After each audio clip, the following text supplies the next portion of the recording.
We are the reason they're suffering. Therefore, shouldn't we take on some of that responsibility and try to fix what we broke? This is Defender Radio.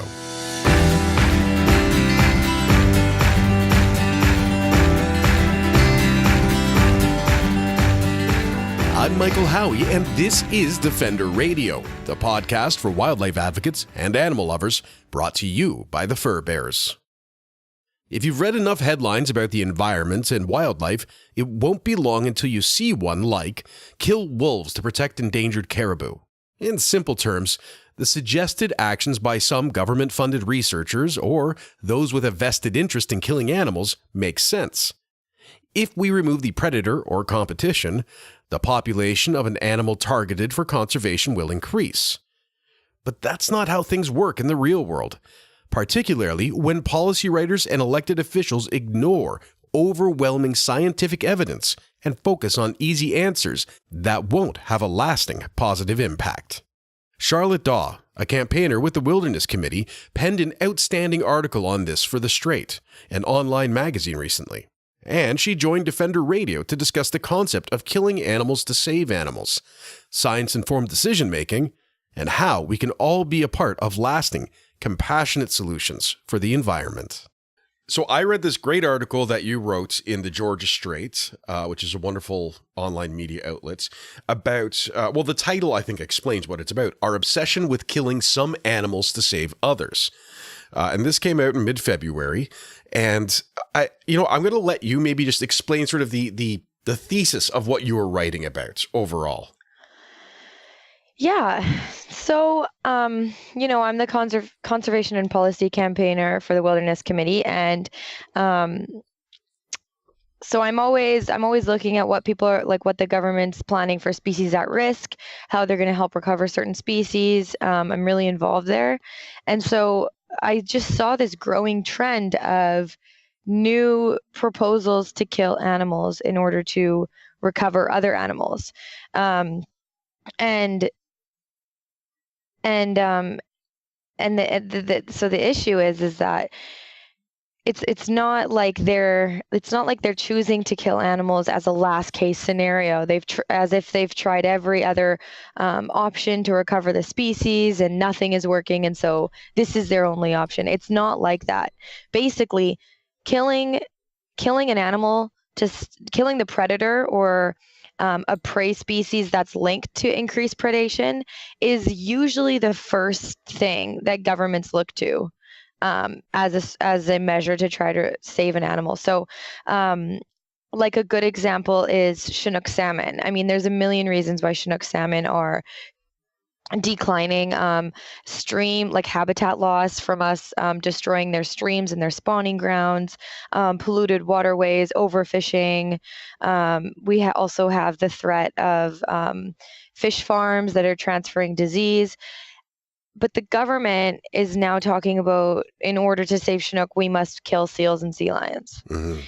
And I feel like these are such drastic conservation methods. They don't take into consideration the complexity of the ecosystems. If you kill seals and sea lions, our transient killer whales rely on those for a majority of their diet. So the impacts it will have to the transients are predicted to be huge.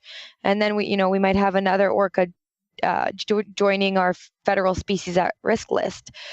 So the issue is that they're using this excuse to kill animals as a way to take the easy way out and not do what the salmon really need, which would be stream restoration, limiting fisheries. I would also say limiting the herring harvest, because herring are Chinook salmon's number one food source. So in summary, I hope that made sense, but that's sort of what the article talks about. Yeah. Yeah, and the one that you lead with, I don't know that you lead with it, but you do discuss, and it's one that I'm well versed enough to converse about, is the killing of wolves to protect caribou. And that's one that we've had on the show before. It's one that the Fur Bears as an organization has signed on to letters about and done some advocacy with. And that one is quite remarkable because it's not only like it is what you have just explained. It is very clearly a case of wolves are killing caribou, but they're able to do it more effectively because we've created this environment for them. Oh, yeah, exactly. Which both makes it easier for wolves and harder for caribou. And the real solution, which is a long-term solution and would not be an overnight solution, is to rewild, to turn that landscape back to what it should be for both of those species to coexist. How do you address that then when we say that is the ideal solution? But in the case of, if we talk South Selkirk, is the one I'm most familiar with, where that was where they were trying to do the fencing, right? The pens? Yeah. Okay. So even if we make a 100% commitment to changing the landscape back to what it was, that won't have an immediate impact, will it? How do we manage that? Well, that's a good question. And so this is something that I've actually brought up directly to the government. So in their recovery strategy for caribou, they focus on habitat protection and restoration of they're called linear features, but it basically is like old logging roads, old ATV tracks, basically any straight pathway cut through the trees that gives predators access into backcountry caribou habitat. And so, this recovery strategy was made in 2014. Caribou were listed in 2000. I assumed that the government had some good data to work with in regards to restoring these roads. Like, my first question for them was, at what height do trees need to grow in, let's say, an old logging road to act as a barrier for wolves to pass through, or to block scent? Like, that's kind of like your number one question you're going to want to figure out when you start talking about these things. And he said to me, the director at the time of caribou planning, he said, "Wow, that's a really good question. I don't know." And so to me, they write in these recovery plans, we must restore, we must protect, but they don't, besides writing it down, they don't really do much else to actually follow through with that. Like, restoring an old logging road doesn't mean you have to grow the trees back to, that 200-year-old aged forest. There's different measures you can use to make a barrier in the road so that predators won't pass. For instance, First Nations, West Moberly and Saulteaux First Nations have used this a lot on their roads. They'll dig up the road and kind of make it really bumpy with a lot of sort of dips and hills. And they get a machine in there to do all this. And when a wolf comes across that, they're way less likely to keep running and using that road. You can also use the tactic of falling down some trees through the road so that it creates a barrier up to like 2 meters high. Wolves aren't going to pass through that. It will also block scent, block line of sight. So there's tons of different things we can do. It's not, and I think that's also a great excuse to do nothing, is when government says, to restore these roads, it's going to take up to 200 years really to grow back. But there's tons of other measures you can do in the meantime to help block access of wolves. And especially if you're killing wolves and you're not protecting habitat, I don't care what you say, and I don't care how much the government claims they're doing, that is not a genuine effort to recover caribou, because at the end of the day, if caribou don't have their intact habitat, what's little left protected, they're never going to survive in the long term.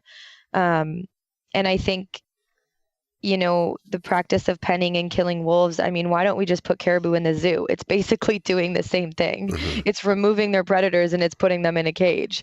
Like, that's sort of the way I see it. And I imagine for an animal of that size, they're also not going to learn how to be that animal with that doesn't sound right in my brain, but I think you know what I'm getting at. Yeah, no, I do. Yeah, they have to they have to actually go out and harvest lichen from forests and bring it into the pen, and they put them in like feeding troughs. Yeah. And don't get me wrong, I think in certain situations for certain herds where there's adequate habitat protection and adequate habitat restoration efforts going on, maternity pens can help protect the young. But unless you have every single other recovery method happening, penning and culling wolves is not going to work. It's not a long-term solution.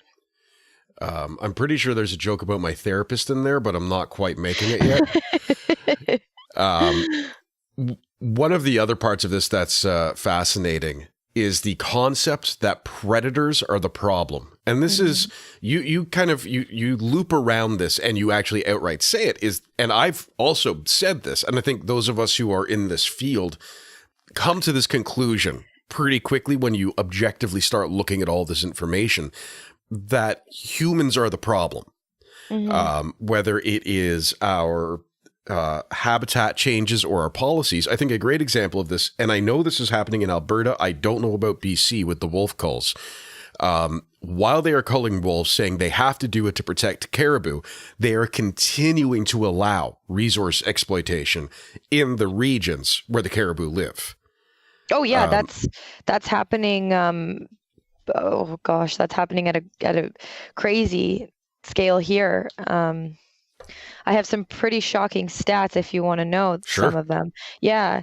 So in May, the federal environment minister announced that caribou, southern mountain caribou, the ones in BC, are facing imminent threats to their recovery. This is one of the most serious announcements the federal minister can make.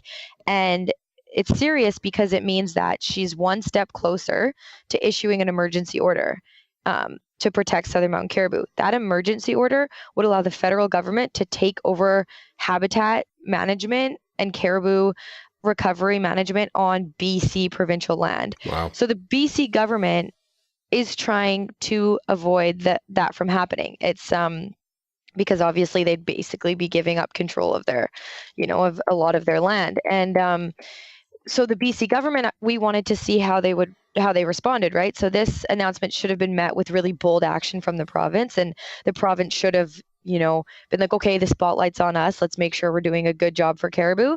But what they actually did is they approved 83 new cut blocks in the critical habitat of BC's most at-risk herds.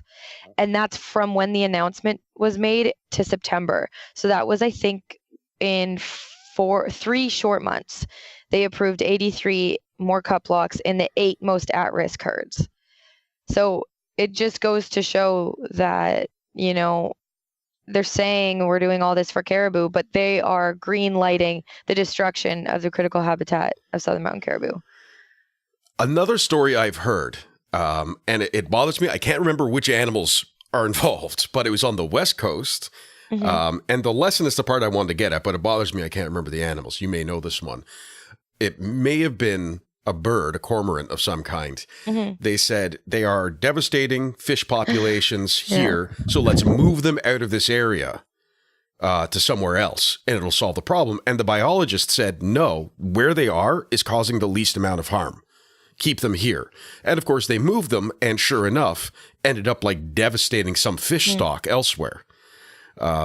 Wow. Yeah. And it seems like that's it's the joke that you see on climate change protests is horror movies always, or disaster movies always start with someone ignoring a scientist. That's so true. Hey. Yeah. Yeah, exactly. And we have that same warning from scientists on this coast not to kill seals and sea lions because it's going to have an impact on the killer whales. And it looks like they're going to ignore that science as well. Well, and that's the thing. And again, I don't have a science background. My background is journalism. And when I look at this, one of the things that I often see, and I've asked about, and I don't think anyone's ever really given me an answer that stuck, is when we're looking at this. So we're looking at, again, we'll use the example wolf and caribou. While they are the main players, they're not the only animals or life forms involved in this equation. As we've said, caribou require a certain type of tree that'll grow a certain type of lichen or so on. And wolves need certain types of environments to operate as they do. And then all of the other animals that interact with it. But we're only talking about caribou and wolves. In the case of the sea lions, which I'm going to be getting into an in-depth conversation about that soon with someone, it's saying, well, the seals and sea lions have to go because they're taking all the fish. But as you said, well, what's that going to do to the other animals? So is it just my observation bias that often in these policy papers, or at the very least the general discussions, we are very, very, very specifically looking at one interaction and ignoring a whole bunch of other interactions that could be impacted. Yeah. Yeah. No, and I think that's like the main point of this all is the government doesn't look that little step further. They're insanely short-sighted. Because they just want to act like they're checking off a box to say, okay, yeah, we did something for caribou this month. We killed some wolves. So their ability to look further, it's not there. And I know a lot of scientists get quite frustrated because they try to warn the government of what's going to happen. And caribou are an umbrella species. If we can protect caribou habitat, we're protecting so many other species as well. Some species that we don't even know about yet. Mm-hmm. So they're kind of the face of it. But when you protect caribou, you do wonders for a lot of other animals out there as well. And I think, I think it just comes down to what humans are willing to give up. And I think we need to just stop pretending that it's other species that are the issue, because I'd say 99% of the time it's a direct result of how we've somehow altered their predator and prey dynamics. And so to truly fix the problem, we have to fix what we broke. We can't just kill wolves.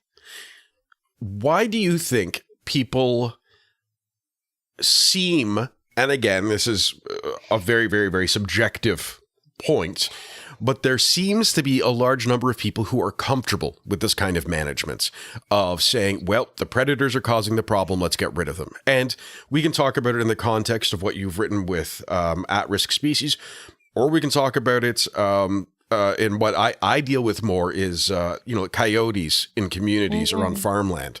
Mm-hmm. Why do you think people are so willing to say predators are the problem, let's get rid of them, we've got to do it? I think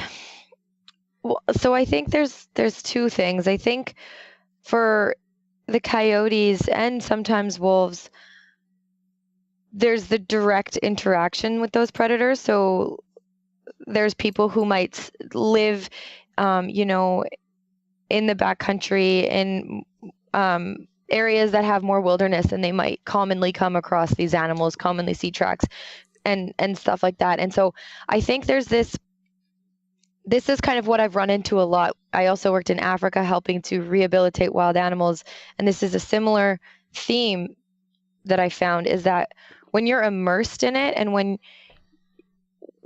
you're seeing coyotes often, you're seeing wolf tracks often, you can hear them, you sort of get this feeling that everything's okay, and that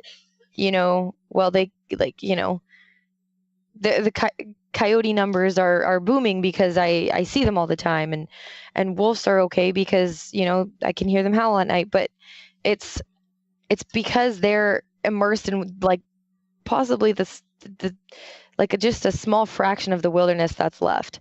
So it's hard to apply the bigger picture to that, because they're in this world where wilderness is still wilderness, and there's still animals, and everything's fine. But in reality, in Canada, majority of our wildlife species are declining. Their numbers are declining, and we're living through a 6th mass extinction. So even though it might feel as though it's still, you could kill as many predators and they would keep coming, it's not necessarily true. Like our ecosystems are unraveling.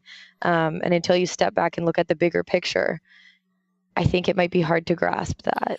Yeah, that's very familiar to me. And again, that's dealing with a lot of, in my field, trappers and community level wildlife management. And we often hear the refrain, and I know you would have heard this during the grizzly bear trophy hunting grizzly bears big debate, because you guys were involved in that one too, was, oh, well, I see more grizzlies now than I ever have. Right, exactly. And when you look at how then policy is made, and the Auditor General's report did a wonderful job of breaking down the issues with this. the individual wildlife management units or zones, the quota for hunting is determined by one person in the agency who both takes data and models and the local interpretation of what's going on, and then makes a subjective decision.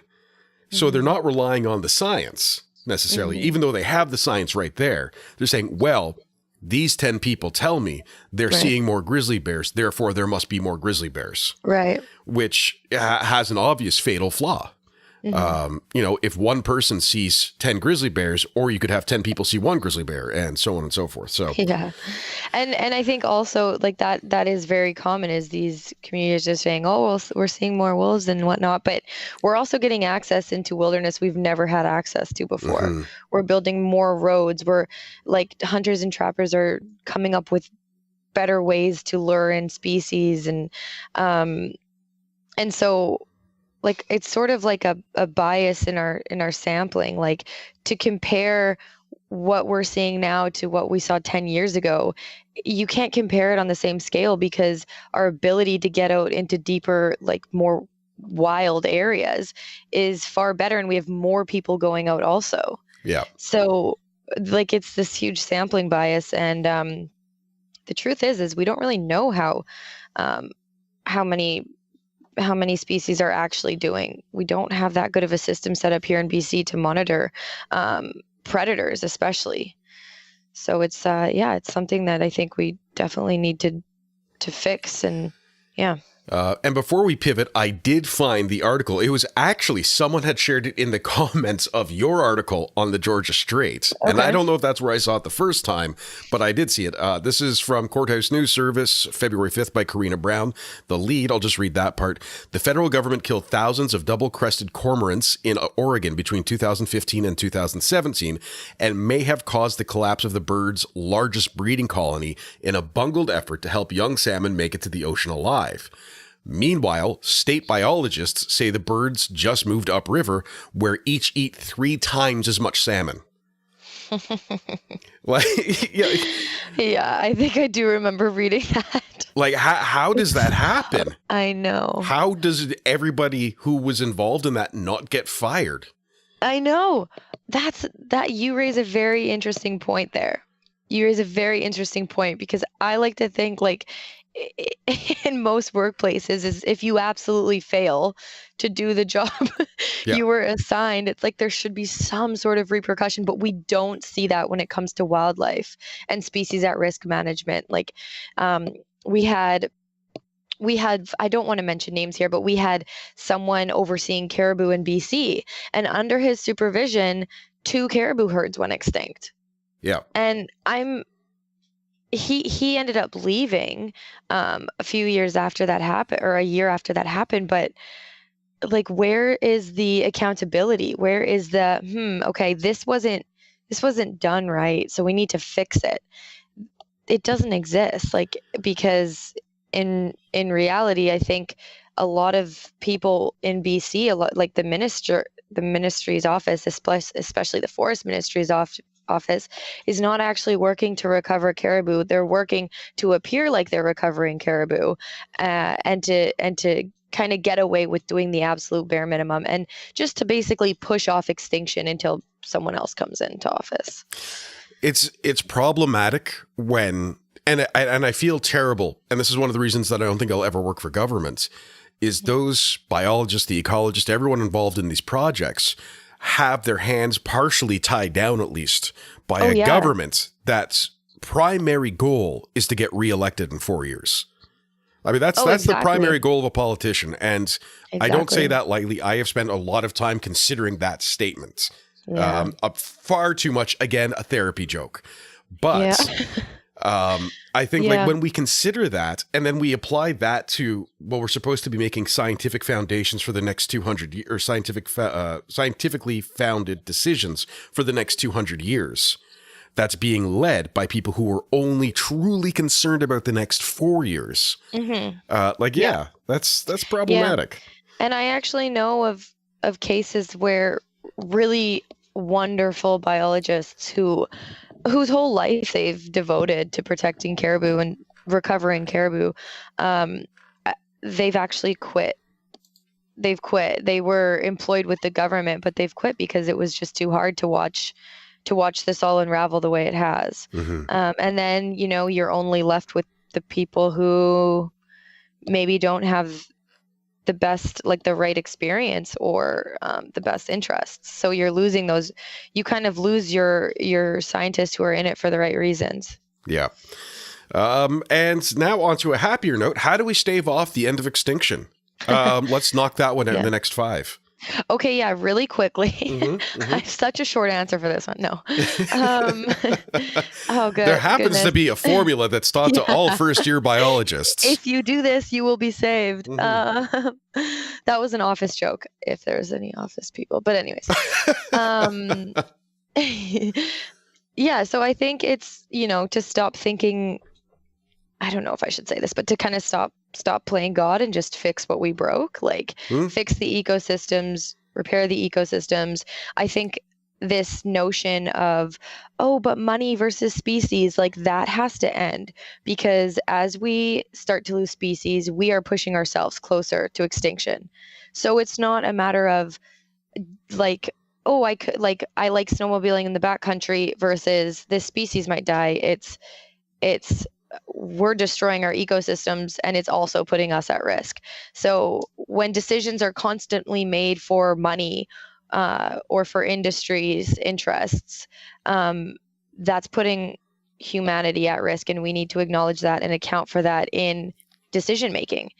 It can no longer just be about jobs versus species, because we're a species, and the same ecosystems that support wildlife on Earth are the ones that support us. And if those ecosystems are failing to support certain wildlife species, they will eventually fail to support us. And that's like what we're seeing. So I think that needs to be taken into consideration for decision making. I think we just, I don't know, I think we just need to mobilize and just really start yelling and start making noise, and not letting the government get away with this, and calling out all of their,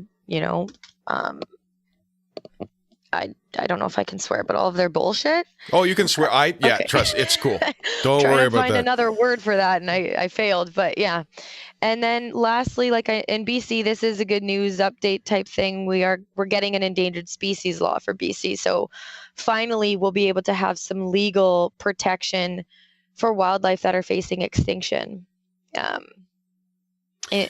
throughout the province, because right now on 94% of BC is provincial land, and any species at risk located on provincial land receives virtually zero protection.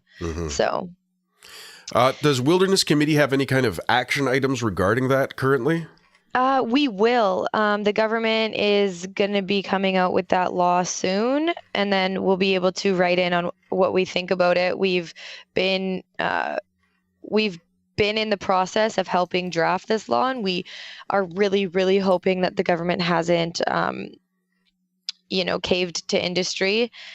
So yeah, the draft for the law should be coming out soon, followed by a public consultation. So I'd really encourage, if anyone is interested and if anyone's listening and wants to help, to go to our website, wildernesscommittee.org, and you can sign up for our action alerts. And then we sort of mobilize the public, and we get the public talking about these important issues. Awesome. And I also recommend people in my area go to wildernesscommittee.org and also fill out the form that I did. Tell Doug Ford to leave the Endangered Species Act alone. Yes. Those of us in Ontario are a little terrified of him. Yeah. He's like Voldemort, but less attractive. Yeah. Okay, interesting. Yeah. Voldemort, that's like a pretty... I've got some complex... not a good-looking person. I've got some complex stuff going on. Cool. Yeah, like baggage. I could set up a baggage store, but you never got over Voldemort. Yeah. Well, I mean, come on. Yeah. Like the flat nose thing. Yeah, that's very true. Yeah, we're going on into his nose. Weird segues. Yeah, it is weird. Let's talk about animals again for a minute before we end, just to try and a palate cleanser. We also have an action item going on, the fur bears, and I believe Wilderness Committee signed on to the letter that was sent about the killing contests, which is another interesting way that you can see how people view predators. Mm-hmm. That they're very willing to say, there's nothing wrong with this because we're allowed to kill them. Yeah. So it really does paint a picture of how a lot of people view these animals, even though without them, everything falls in on itself. Exactly. And I think the comment section kind of sums up a lot of the varying viewpoints. People are literally looking at wolves as like evil. Yeah. Oh, yeah. because they kill young deer and whatnot. But yeah, that's just applying human emotion to a species that needs to eat to survive. Yeah, I see the same thing with coyotes, and I've written about this, and it bothers me a great deal, is they're very willing to ascribe anthropomorphic emotions to a coyote in that they're luring dogs or they're targeting, they're doing all of these things intentionally. Mm-hmm. But then when you talk about them just being sentient, loving families, they're like, no, that's not real. That's you being a hippie. It's like, Exactly. Yeah, no, totally. It's this like crazy double standard because in reality, I mean, humans also eat meat, and the way that we get that meat isn't also nice at all. So, yeah, I mean, the argument kind of collapses in on itself there. But that argument is flawed to begin with. True. Because, you're just applying these human emotions and saying that all wildlife is if they kill other wildlife is evil. Yeah. And they must be, we must rid them. Well, it's like people who are terrified of spiders or bats until they find out how many mosquitoes bats and spiders eat. They're like, they're not so bad. Yeah, and that's I think that's entirely another problem I remember I fell into this pattern when I first started working, was trying to convince people to care about wildlife because of what they do for us. But then it's not because of what they do for us why we should care. It's just because we are the reason they're suffering. Therefore, shouldn't we take on some of that responsibility and try to fix what we broke, right? Like it shouldn't always come down to, we need to save bees because they pollinate our crops. It should just be, we should save bees because we're the reason they're declining. To learn more about Charlotte and the Wilderness Committee, visit wildernesscommittee.org. They can also be found straight across social media by searching for the Wilderness Committee. I wanted to thank Charlotte for joining us for this interview, and all of you for listening. Remember that you can follow me on social media at Defender Radio on Facebook and Twitter, and Howie Michael on Instagram. You can also directly support Defender Radio as a patron. Just visit patreon.com/Defender Radio to learn more. Until next time, I'm Michael Howie for Defender Radio and the Fur Bears, reminding you to be kind, stay informed, and stay strong.